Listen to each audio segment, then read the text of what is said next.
அதே சமயம் அதிகப்படியான தகவல்களால் சோர்வடைய விரும்பாத உங்களுக்காகவே பிரத்யேகமாக உருவாக்கப்பட்ட ஒரு ஆழமான அலசல் இது. நிச்சயமா. தினமும் பல கட்டுரைகள், பல தரவுகள் என எத்தனையோ விஷயங்களை உங்கள் மூளைக்குள் செலுத்தி உங்களை நீங்களே தொடர்ந்து மேம்படுத்திக் கொள்ள துடிக்கும் நபர் நீங்கள் என்பது எங்களுக்கு தெரியும். கண்டிப்பா. உங்களுடைய நேரத்தின் அருமை எங்களுக்கு புரியுது. அதனால்தான் உங்களிடம் உள்ள ஆதாரங்களை மிக தெளிவாகவும் சுவாரஸ்யமாகவும் சுருக்கி அதிலிருக்கும் மிக முக்கியமான சாராம்சத்தை மட்டும் உங்களுக்கு வழங்குவதே எங்கள் நோக்கம். ஆமாம். இன்று நம்மிடம் 031-060.pdf என்ற பெயரிலான ஒரு ஆவணம் தரப்பட்டுள்ளது. அதிலிருந்து உங்களுக்கு பயன்படக்கூடிய, உங்களை சிந்திக்க வைக்கக்கூடிய தகவல்களை பிரித்தெடுப்பதே நமது இன்றைய பணி. ஆனால் உங்களுக்கு ஒரு உண்மையை சொல்லியாக வேண்டும். என்னது அது? இன்று ஒரு மிகப்பெரிய ஆச்சரியம் அல்லது ஒரு அதிர்ச்சி காத்திருக்கிறது என்று கூட சொல்லலாம். அதிர்ச்சியா? ஆமாம். நான் வழக்கம் போல் மிகுந்த உற்சாகத்தோடு ஏதோ பெரிய டேட்டா செட் அல்லது சிக்கலான ரிசர்ச் பேப்பர் இருக்கப் போகிறது என்று நினைத்து இந்த ஆவணத்தை திறந்தேன். ஆனால் என்ன தெரியுமா நடந்தது? என்னாச்சு? நமக்கு வழங்கப்பட்டுள்ள 20 படங்களும் முற்றிலும் வெற்று பக்கங்களாக இருக்கின்றன. முற்றிலும் வெற்று பக்கங்களா? ஆமாங்க. எந்த ஒரு தகவலும் இல்லாத, எழுத்துக்களோ எண்களோ ஒரு சிறிய முற்றுப்புள்ளி கூட இல்லாத காலியான பக்கங்கள். இது உண்மையிலே எதிர்பாராத ஒரு விஷயம்தான். நான் உண்மையிலேயே என் சிஸ்டம் ஹேங் ஆகிவிட்டதோ அல்லது ஃபைல் கரப்ட் ஆகிவிட்டதோ என்று நினைத்து 2 முறை ரீஸ்டார்ட் செய்து பார்த்தேன். எனக்கும் கூட அப்படிதான் தோணிருக்கும். ஆனால் இல்லை, நமக்கு வழங்கப்பட்ட ஆதாரமே ஒரு முழுமையான வெற்று ஆவணம்தான். தகவல் பெருக்கத்தால் நீங்கள் சோர்வடைந்திருந்தால் இன்று உங்களுக்கு ஒரு மாபெரும் ஓய்வு கிடைக்கப் போகிறது என்றுதான் சொல்ல வேண்டும். அது உண்மைதான். ஆனால் ஒரு வெற்று ஆவணத்தை வைத்துக்கொண்டு நாம் என்ன கற்றுக்கொள்ளப் போகிறோம் என்ற கேள்வி உங்களுக்கும் சரி எனக்கும் சரி இப்போ எழுந்திருக்கும். கண்டிப்பா. இது மிகவும் வித்தியாசமான ஒரு தொடக்கம்தான். ஒரு ஆவணத்தை ஆய்வு செய்ய தொடங்கும்போது அதில் என்ன எழுதப்பட்டிருக்கிறது, என்ன டேட்டா இருக்கிறது என்பதை தேடுவதுதான் நம்முடைய மனித இயல்பு. ஆமாம், எதையாவது தேடிக்கொண்டே இருப்போம். ஆனால் நம் கண்முன் விருந்திருப்பது வெறும் வெற்றிடம் மட்டுமே. வழக்கமாக நம் தரவுகளை பார்த்து அவற்றை அலசி ஆராய்ந்து ஒரு முடிவுக்கு வருவோம். ஆனால் இன்று தரவுகளே இல்லாத ஒரு நிலைமையை நாம் எதிர்கொள்கிறோம். இதை ஒரு ஏமாற்றமாக பார்க்காமல் ஒரு சிறந்த ஆய்வாளராக இதிலிருந்து நாம் என்ன புரிந்து கொள்ள முடியும் என்ற கோணத்தில் சிந்திப்பதுதான் உண்மையான கற்றல். சரி, இதை கொஞ்சம் விரிவாக பார்ப்போம். நமக்கு வழங்கப்பட்ட ஆதாரங்களில் உள்ள ஒரே உண்மையான விஷயம் என்னவென்றால் அந்த ஃபைல் நேம் மட்டுமே. ஆமாம், அந்த எண்கள் மட்டுமே. அதை தாண்டி உள்ளே இருப்பது 20 முற்றிலும் காலியான பக்கங்கள். 20 பக்கங்கள் கொண்ட ஒரு ஆவணம், ஆனால் அதில் பார்ப்பதற்கோ படிப்பதற்கோ எதுவும் இல்லை. இதை நாம் எப்படி புரிந்து கொள்வது? இது வெறும் ஒரு தொழில்நுட்ப பிழைதானா அல்லது வேறேதேனும் காரணமா? இதில் ஆச்சரியமான விஷயம் என்னவென்றால், இந்த வெற்றிடம் எப்படி உருவானது என்ற கேள்விதான் இப்போதைக்கு நம்முன் இருக்கும் பெரிய புதிர். நாம் இதை 2 கோணங்களில் அணுகலாம். சொல்லுங்க. முதல் கோணம், நீங்கள் சொன்னது போல இது ஒரு தொழில்நுட்ப பிழையாக இருக்கலாம். ஒரு பெரிய ஆவணத்தை ஸ்கேன் செய்யும் போதோ அல்லது அதை PDF வடிவத்திற்கு மாற்றும் போதோ ஏற்பட்ட ஒரு சாஃப்ட்வேர் கோளாறினால் பக்கங்களில் உள்ள தகவல்கள் அழிந்து வெறும் வெள்ளை பின்னணி மட்டும் பதிவாகியிருக்கலாம். டிஜிட்டல் உலகில் இது சகஜமாக நடக்கும் ஒரு விஷயம்தான். ஆமாம். ஆனால் இரண்டாவது கோணம் இதைவிட சற்று ஆழமானது. இது வேண்டுமென்றே மறைக்கப்பட்ட தகவலா என்று நாம் யோசிக்க வேண்டும். வேண்டுமென்றே மறைக்கப்பட்டதா? ஆமாம். சில ரகசிய ஆவணங்களில் குறிப்பிட்ட தகவல்களை மட்டும் கருப்பு மையால் பிளாக் செய்திருப்பார்கள். அதை ரெடாக்ட் செய்வது என்று சொல்வார்கள். ஆனால் இங்கு ஒட்டுமொத்த பக்கங்களுமே மறைக்கப்பட்டிருக்கலாம் அல்லது அழிக்கப்பட்டிருக்கலாம். கொஞ்சம் பொறுங்கள். நீங்கள் சொல்வது கேட்பதற்கு ரொம்ப சுவாரஸ்யமாக இருக்கிறது. ஆனால் லாஜிக்கலாக யோசித்து பாருங்கள். ஒரு சாதாரண ஸ்கேனிங் மிஸ்டேக்காக இருக்கக்கூடாதா? இருக்கலாம். ஆனால் அதிலும் ஒரு சிக்கல் இருக்கு. ஒரு 2 பேஜ் அல்லது 3 பேஜ் மிஸ் ஆனா அது ஏதோ சதிவேலை அல்லது ரெடாக்ட் பண்ணப்பட்ட டாக்குமெண்ட் என்று நாம் சந்தேகப்படலாம். ஆனால் தொடர்ந்து 20 பக்கங்கள் மொத்தமாக காலியாக இருக்கிறதென்றால் யாராவது இவ்வளவு பெரிய தகவலை ஒட்டுமொத்தமாக அழிக்க முடியுமா? சாதாரணமா பிளாக் மார்க்கர் வைத்து சில வரிகளைத்தானே மறைப்பார்கள் என்று நீங்கள் கேட்பது புரிகிறது. இது என்ன மொத்தமாக வெள்ளையாக இருக்கிறது என்ற கேள்வி நியாயமானதுதான். ஆமா, அதுதான் என் சந்தேகம். ஆனால் பெரிய அளவிலான கார்ப்பரேட் அல்லது அரசாங்க ஆவணங்களை நீங்கள் கவனித்தீர்கள் என்றால் சில நேரங்களில் ஒரு முழு அத்தியாயத்தையே பொதுமக்களின் பார்வைக்கு வராமல் தடுத்து விடுவார்கள். ஓ, அப்படி கூட செய்வாங்களா? ஆமாம். ஒரு வரி கூட வெளியே தெரியக்கூடாது என்பதற்காக முழு பக்கங்களையும் நீக்கிவிட்டு அதற்கு பதிலாக இப்படி வெற்று பக்கங்களை இணைப்பது வழக்கம். அப்படி செய்யப்பட்டிருந்தால் அந்த அளவுக்கு அதில் என்ன முக்கியமான தரவுகள் இருந்திருக்கும் என்ற கேள்வி எழுகிறதல்லவா? கண்டிப்பா. ஒரு விஷயத்தை மொத்தமா மறைக்கிறாங்கன்னா அது அந்த அளவுக்கு சக்தி வாய்ந்ததாக இருக்க வேண்டும். அது ஸ்கேனிங் எரராக இருந்தாலும் சரி அல்லது மறைக்கப்பட்ட தகவலாக இருந்தாலும் சரி, நம் கையில் இப்போது டேட்டா இல்லை என்பதுதான் நிதர்சனம். சரி, அது எரரோ அல்லது ரகசியமோ அதை நாம் ஒருபுறம் வைப்போம். ஆனால் இதை வைத்து புதிய விஷயங்களை கற்கும் நம் கேட்போர் என்ன தெரிந்து கொள்ள முடியும்? நிறையவே இருக்கு. அவர்கள் பல கோணங்களில் சிந்திக்கவும் அந்த ஆஹா தருணங்களை அனுபவிக்கவும் தான் இங்கு வந்திருக்கிறார்கள். டேட்டாவே இல்லாத இந்த இடத்திலும் நாம் ஒரு மிக முக்கியமான விஷயத்தை கற்றுக்கொள்ள முடியும் என்பது எனக்கு புரிகிறது. ஆனால் அது என்ன? ஒரு வெற்றுப்பக்கம் என்பது வெறுமனே ஒன்றுமில்லாத நிலைதானே. இதை ஒரு பரந்த கண்ணோட்டத்துல பார்த்தோமானால், ஆராய்ச்சியிலும் சரி, நமது அன்றாட கற்றலிலும் சரி, டேட்டா இல்லாமை என்பது எவ்வளவு முக்கியமானது என்பது நமக்கு புரியும். டேட்டா இல்லாமை முக்கியமா? அது எப்படி? தற்போதைய உலகில் எங்கும் தகவல்கள் கொட்டி கிடக்கின்றன. எதை திறந்தாலும் எண்கள், எங்கு திரும்பினாலும் புள்ளி விவரங்கள். ஆனால் இந்த 20 பக்க வெற்று ஆவணம் நமக்கு ஒரு மாபெரும் இடைவெளியை வழங்குகிறது. ஒரு ஒயிட் ஸ்பேஸ் மாதிரி. சரியா சொன்னீங்க. அறிவியலில் நல் ஹைபாத்தசிஸ் என்றொரு தத்துவம் உண்டு. ஒரு பரிசோதனையைச் செய்து அதில் நீங்கள் எதிர்பார்த்த எந்த முடிவும் கிடைக்கவில்லை என்றால் அது தோல்வி அல்ல. ஓஹோ. இந்த குறிப்பிட்ட முறையில் முயற்சி செய்தால் முடிவுகள் வராது என்ற ஒரு புதிய தரவு அங்கே உங்களுக்கு கிடைக்கிறது. தாமஸ் ஆல்வா எடிசன் பல்ப் கண்டுபிடித்த கதையை நாம் கேள்விப்பட்டிருப்போம். ஆமாம், 10,000 முறை தோல்வி அடைந்தார் என்று சொல்வார்கள். உண்மை. ஆனால் அவர், நான் 10,000 முறை தோல்வி அடையவில்லை, பல்ப் எரியாத 10,000 வழிகளை கண்டுபிடித்திருக்கிறேன் என்றார். அதுவும் ஒரு வகையான டேட்டா தான். அது கேட்பதற்கு மிகச்சிறந்த தத்துவமாக இருக்கிறது.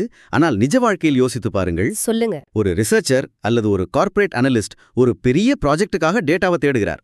அவருக்கு இப்படி 20 பக்கங்கள் காலியாக கிடைத்தால் அவர் எனக்கு ஒரு நல் ஹைபோதசிஸ் கிடைத்துவிட்டது என்றா கொண்டாடுவார்? நிச்சயமா மாட்டார். கடுப்படையத்தான் செய்வார். ஏமாற்றமும் ஒருவித ஃப்ரஸ்ட்ரேஷனும் தான் மிஞ்சும். அதை எப்படி நாம் கற்றலாக எடுத்துக்கொள்ள முடியும்? அந்த ஃப்ரஸ்ட்ரேஷன் தான் நம்முடைய மிகப்பெரிய எதிரி. அங்கேதான் ஒரு சாதாரண மனிதனுக்கும் சிறந்த ஆய்வாளருக்கும் உள்ள வித்தியாசம் வெளிப்படுகிறது. எப்படி சொல்றீங்க? நமக்கு தேவையான தகவல் கிடைக்காத போது நம் மூளை என்ன செய்யும் தெரியுமா? இல்லாத ஒரு தகவலை நாமே கற்பனை செய்து கொள்ள தொடங்கும். இது ஒரு வகையான கன்ஃபர்மேஷன் பயாஸ். இல்லாததை இருப்பதாக நினைத்துக் கொள்வது. ஆமாம்.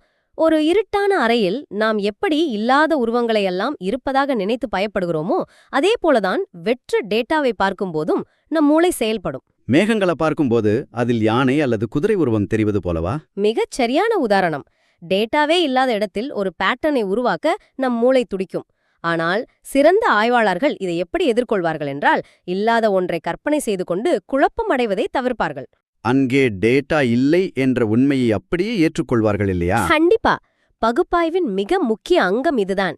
என்னிடம் எந்த தகவலும் இல்லை என்பதை ஏற்றுக்கொள்வதும் ஒரு வகையான அறிவுதான். நீங்கள் சொல்வது மிகச்சரி. தகவல் இல்லை என்பதை ஒரு முடிவாக ஏற்றுக்கொள்வது பெரிய மனப்பக்குவம். எனக்கு தெரியவில்லை அல்லது என்னிடம் டேட்டா இல்லை என்று சொல்வதற்கு ஒரு தைரியம் வேணும். 100% உண்மை. எப்போதுமே ஒரு பேட்டர்னை தேடிக் கொண்டிருக்காமல் இது வெறும் வெற்று காகிதம்தான் என்று ஒப்புக்கொள்வது ஒரு வகையில் தெளிவை தெரிகிறது. இங்குதான் விஷயம் மிகவும் சுவாரஸ்யமாகிறது. எப்படி? இந்த ஆவணத்தின் உள்ளே எந்த தகவலும் இல்லை என்றாலும் இதன் தலைப்பு நமக்கு ஒரு மிகப்பெரிய துப்பை கொடுக்கிறது. ஃபைலின் பெயர் 31 முதல் 60 வரையிலான எண்களை கொண்டுள்ளது. ஆமாம். 031 முதல். இதை வைத்து பார்த்தால் இதற்கு முன் 1 முதல் 30 வரையிலான பக்கங்கள் கட்டாயம் இருந்திருக்க வேண்டும் என்ற ஒரு லாஜிக்கலான முடிவுக்கு நாம் வர முடியும். ஆமாம். அதேபோல 61லிருந்து அடுத்த பக்கங்களும் இருந்திருக்கலாம். நாம் பார்ப்பது ஒரு பெரிய புத்தகத்தின் அல்லது ஒரு பெரிய ரிப்போர்ட்டின் நடுப்பகுதியை மட்டுமே. அதுவும் காலியான ஒரு நடுப்பகுதி. இது ஒரு முக்கியமான கேள்வியை எழுப்புகிறது. முந்தைய பக்கங்களோ அல்லது அடுத்த பக்கங்களோ இல்லாமல் நடுவில் உள்ள வெற்று பக்கங்கள் மட்டும் நமக்கு கிடைப்பது நம் கற்றல் பயணத்தில் நாம் எப்படி செயல்படுகிறோம் என்பதை சோதிக்கும் ஒரு களமாக அமைகிறது. அது எப்படி ஒரு களமாக மாறும்? பல நேரங்களில் நீங்கள் ஒரு புதிய விஷயத்தை கற்றுக்கொள்ளத் தொடங்கும் போதோ அல்லது ஒரு புதிய அலுவலகத்தில் ஒரு ப்ராஜெக்டில் இணையும் போதோ அந்த ப்ராஜெக்டின் முழுமையான ஹிஸ்டரி உங்களுக்கு தெரிந்திருக்காது. ஓ, நீங்கள் நடுவிலிருந்து தான் தொடங்க வேண்டியிருக்கும் என்று சொல்கிறீர்கள். கான்டெக்ஸ்ட் அல்லது சூழல் என்னவென்று தெரியாததால் நீங்கள் தடுமாறலாம். இந்த ஆவணம் அதைத்தான் நமக்கு உணர்த்துகிறது. முன்பின் தெரியாத ஒரு தகவலின் நடுப்பகுதியே, அதுவும் எந்த தரவும் இல்லாத ஒரு பகுதியை நாம் எதிர்கொள்ளும்போது நாம் எப்படி ரியாக்ட் செய்கிறோம் என்பதுதான் விஷயம். சரியா சொன்னீங்க. நாம் பதற்றப்படுகிறோமா அல்லது இல்லாததை நினைத்து வருந்துகிறோமா என்பதை இது சோதிக்கிறது. நீங்கள் சொல்வதை கேட்கும்போது இது நம் அன்றாட வாழ்க்கையோடு எவ்வளவு ஒத்துப்போகிறது என்று தோன்றுகிறது. ஒரு உதாரணம் சொல்ல முடியுமா? இது எப்படி இருக்கிறது என்றால், ஒரு த்ரில்லர் திரைப்படத்தின் நடுவில் ஒரு 45 நிமிடம் கழித்து தியேட்டருக்குள் நுழைவது போல இருக்கிறது. ஹீரோ யார், வில்லன் யார், முன்னால் என்ன நடந்தது என்று எதுவும் தெரியாது. ஆமாம், முழு குழப்பமாக இருக்கும். சரி, இனிமேலாவது என்ன நடக்கப் போகிறது என்று பார்த்தால் படம் இன்டர்வெல்லில் நிற்கிறது. இடையில் நடப்பதும் மௌனமாக இருக்கிறது. இதை வைத்துக்கொண்டு நாம் முழு படத்தையும் எப்படி புரிந்து கொள்வது? இது ஒரு சுவாரஸ்யமான ஆனால் கொஞ்சம் கடினமான மனப்பயிற்சி தான். மிக அருமையான உதாரணம். நீங்கள் ஒரு திரைப்படத்தின் நடுவில் நுழையும் போது உங்களுக்கு முந்தைய கதையின் கான்டெக்ஸ்ட் இல்லை. ஆனால் உங்களை சுற்றியுள்ள திரையரங்கம், மக்கள் மற்றும் படத்தின் டைட்டில் ஆகியவற்றை வைத்து நீங்கள் ஒரு கட்டமைப்பை உருவாக்கிக் கொள்கிறீர்கள். அதேபோலத்தான் இங்கும். அந்த எண்கள் நமக்கு ஒரு கட்டமைப்பை உணர்த்துகின்றன என்று சொல்கிறீர்கள். ஆமாம், தரவுகள் இல்லாவிட்டாலும் அங்கு ஒரு ஸ்ட்ரக்சர் அல்லது சிஸ்டம் இருந்திருக்கிறது. 30 பக்கங்கள் கொண்ட ஒரு அத்தியாயம் முடிந்து 31வது பக்கத்தில் ஏதோ ஒன்று புதிதாக தொடங்கியிருக்கிறது. அந்த தொடக்கம்தான் நமக்கு கிடைக்கவில்லை. ஆனால் ஒரு நிமிடம் யோசித்துப் பாருங்கள். நமக்கு 31லிருந்து 60 வரைதான் கிடைத்திருக்கிறது, அதுவும் காலியாக. ஆமா, முந்தைய 30 பக்கங்களில் அப்படி என்ன ரகசியம் அல்லது டேட்டா இருந்திருக்கும் என்று யோசிப்பதுதான் உண்மையான த்ரில் இல்லையா? அது மனித இயல்புதான். ஒருவேளை நாம் அந்த முதல் 30 பக்கங்களை கண்டுபிடிக்க முயற்சி செய்ய வேண்டுமா? அல்லது 61வது பக்கத்திலிருந்து என்ன இருக்கிறது என்று தேட வேண்டுமா? இந்த வெற்றிடத்திலேயே நாம் சிக்கிக்கொள்ளக் கூடாதல்லவா? நீங்கள் கேட்பது மிக முக்கியமான ஒரு கேள்வி. நாம் இந்த வெற்றிடத்திலேயே தேங்கி கிடக்கக் கூடாது என்பதுதான் உண்மை. ஆனால் இந்த எண்கள் நமக்கு தரும் மிகப்பெரிய உதவி என்ன தெரியுமா? என்ன உதவி? அது நம்முடைய அறியாமையின் அளவை, அதாவது எல்லையை நமக்கு தெளிவாக காட்டுகிறது. உங்களுக்கு ஒரு விஷயத்தை பற்றி என்ன தெரியவில்லை என்பது தெரிந்தாலே நீங்கள் பாதி வெற்றி பெற்றுவிட்டீர்கள் என்ற அர்த்தம். எனக்கு 31லிருந்து 60 வரையிலான 30 பக்கங்களின் டேட்டா மிஸ்ஸிங் என்ற ஒரு தெளிவான கட்டமைப்பு கிடைத்து விடுகிறது. மிகச்சரி. அதுவே நீங்கள் சரியான கேள்விகளை கேட்கவும் சரியான திசையை நோக்கி அடுத்த கட்ட ஆய்வை நகர்த்தவும் உதவும். ஒன்றுமே தெரியாமல் இருப்பதற்கும் எனக்கு இந்த குறிப்பிட்ட 30 பக்கங்களின் தகவல் மட்டும் தெரியவில்லை என்று உறுதியாக சொல்வதற்கும் நிறைய வித்தியாசம் இருக்கிறது. கண்டிப்பா. அதுதான் ஒரு சிறந்த அனலிஸ்டின் அடையாளம். இது மிகச்சிறந்த பார்வை. எனக்கு என்ன தெரியலன்னு எனக்கு தெரியும் என்பது ஒரு கற்றல் மனநிலையின் உச்சக்கட்டம் என்று சொல்லலாம். நாம் எப்போதுமே இருப்பதை வைத்து பேசி பழகிவிட்டோம். ஆமாம், அதை வைத்து பெருமைப்பட்டுக் கொள்கிறோம். ஆனால் நமக்கு என்ன தெரியவில்லை என்பதை ஒரு வரையறைக்குள் கொண்டு வருவது எவ்வளவு முக்கியம் என்பதை இந்த வெற்றி எண்கள் நமக்கு கற்றுக் கொடுக்கின்றன. எதையும் மேலோட்டமாக பார்க்காமல் அதன் ஆழத்திற்கு சென்று ஆராய்வதுதான் ஒரு சிறந்த ஆய்வாளரின் பண்பு. நாம் எந்த புதிய தரவுகளையும் கண்டுபிடிக்கவில்லை என்றாலும் தரவு இல்லாத ஒரு சூழலை எப்படி அணுக வேண்டும், நம்முடைய பவுண்டரியை எப்படி செட் செய்ய வேண்டும் என்ற ஒரு புதிய பாடத்தை கற்றுக்கொண்டோம். இதுவே ஒரு பெரிய வெற்றிதான். அப்படியென்றால் இதற்கெல்லாம் என்ன அர்த்தம்? நாம் விவாதத்தின் இறுதி பகுதிக்கு வந்துவிட்டோம். ஆமா, ரொம்ப சீக்கிரமாவே வந்துட்டோம். இன்று நாம் சிக்கலான வரைபடங்களையோ கடினமான தரவுகளையோ பெரிய எண்களையோ பார்க்கவில்லை. மாறாக ஒரு ஆவணத்தின் முழு காலியான 20 பக்கங்களை மட்டுமே பார்த்தோம். இதிலிருந்து நாம் அறிந்து கொண்டது என்னவென்றால், ஒரு ஆவணம் எப்போதுமே தகவல்களால் நிரம்பியிருக்க வேண்டிய அவசியமில்லை என்பதுதான். உண்மைதான். புதிய விஷயங்களை கற்றுக்கொள்ளும் உங்களுக்கான இன்றைய மிக முக்கியமான பாடம் இதுதான். நீங்கள் அணுகும் எல்லா மூல ஆதாரங்களிலும் உங்களுக்கு தேவையான விடை கிடைத்து விடாது. சில நேரங்களில் ஒரு வெற்றுப்பக்கம் இங்கு எந்த தகவலும் இல்லை என்ற தெளிவான முடிவை எடுக்க நமக்கு கற்றுக் கொடுக்கிறது. இல்லாத தகவலுக்காக நேரத்தை வீணடிக்காமல் அதை புரிந்து கொண்டு அடுத்த கட்டத்திற்கு நகர்வதுதான் புத்திசாலித்தனம். அந்த மிஸ்ஸிங் டேட்டாவை வைத்துக்கொண்டு நம்முடைய கான்டெக்ஸ்டை எப்படி உருவாக்குவது என்பதை இன்று நாம் அலசினோம். மிகச் சரியாக கூறினீர்கள். தகவல் இல்லை என்பதை ஒரு முடிவாக ஏற்றுக்கொள்வதும் நம் அறியாமையை வரையறுப்பதும் ஒரு பெரிய மனப்பக்குவம். சரி, இந்த உரையாடலின் முடிவுக்கு நாம் வந்துவிட்டோம். உங்களுக்கான சிந்தனை துளி இதோ. விவாதத்தை முடிக்கும்போது உங்களை சுயமாக சிந்திக்க வைக்கக்கூடிய ஒரு கேள்வியை முன்வைக்க விரும்புகிறேன். நாம் இதுவரை மிஸ்ஸிங் டேட்டாவை எப்படி அனலைஸ் செய்வது என்று பார்த்தோம். ஆனால் இதை கொஞ்சம் மாற்றி யோசிப்போம். எப்படி மாற்றி யோசிப்பது? தினசரி ஆயிரக்கணக்கான தகவல்களை படிக்கும், பார்க்கும், கேட்கும் நீங்கள் எப்போதாவது உங்கள் மூளைக்கு சற்றே ஓய்வளிக்க இது போன்ற ஒரு வெற்றுப்பக்கம் கிடைக்காதா என்று ஏங்கியிருக்கிறீர்களா? ஆஹா, இது ரொம்ப ஆழமான கேள்வி. ஒருவேளை இன்று நீங்கள் தெரிந்து கொண்ட மிகச்சிறந்த விஷயம் எந்த ஒரு புதிய அனலிட்டிக்கல் தகவலும் அல்ல. பின் வேறென்ன? மாறாக நம் தேடல்களுக்கு நடுவே நம் மனதிற்கும் மூளைக்கும் தேவைப்படும் இதுபோன்ற அமைதியான வெற்றிடங்களின் அவசியம்தானோ என்னவோ சிந்தித்து பாருங்கள். நிச்சயமா சிந்திக்க வேண்டிய விஷயம். இந்த அமைதியான ஆனால் ஆழமான சிந்தனையோடு இன்றைய ஆழமான அலசலை நாம் நிறைவு செய்வோம். அடுத்த முறை நீங்கள் ஒரு வெற்று பக்கத்தை பார்க்கும்போது உங்கள் பார்வை நிச்சயமாக புதிதாக இருக்கும். தொடர்ந்து தேடுங்கள். சந்திப்போம்.